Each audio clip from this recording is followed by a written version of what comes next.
নতুন বছরের শুরুতেই সুরের আকাশে নেমে এলো এক অপ্রত্যাশিত নীরবতা। কোটি হৃদয়ের প্রিয় কণ্ঠ সে অরিজিৎ সিং জানালেন প্লেব্যাক থেকে বিদায়ের কথা। এমন ঘোষণায় স্তব্ধ সঙ্গীত জগৎ, ভারী হয়ে উঠেছে ভক্তদের মন। গেল মঙ্গলবার রাতে সামাজিক যোগাযোগ মাধ্যমে দেয়া এক আবেগঘন বার্তায় অরিজিৎ জানান প্লেব্যাক ভোকালিস্ট হিসেবে তিনি আর কোনো নতুন কাজ গ্রহণ করবেন না।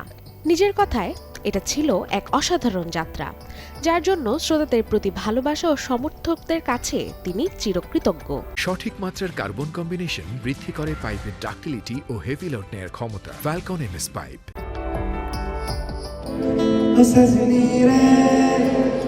তবে এখানেই থামছে না অরিজিতের সঙ্গীত চর্চা।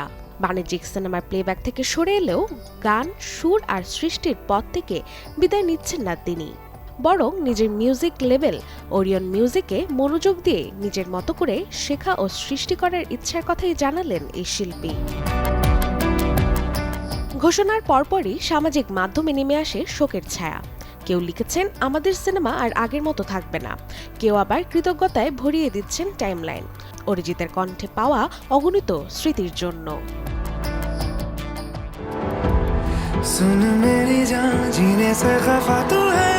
তবে স্বস্তির খবর হলো চলতি বছরে অরিজিৎ সিং এর কিছু নতুন গান প্রকাশ পাওয়ার কথা রয়েছে।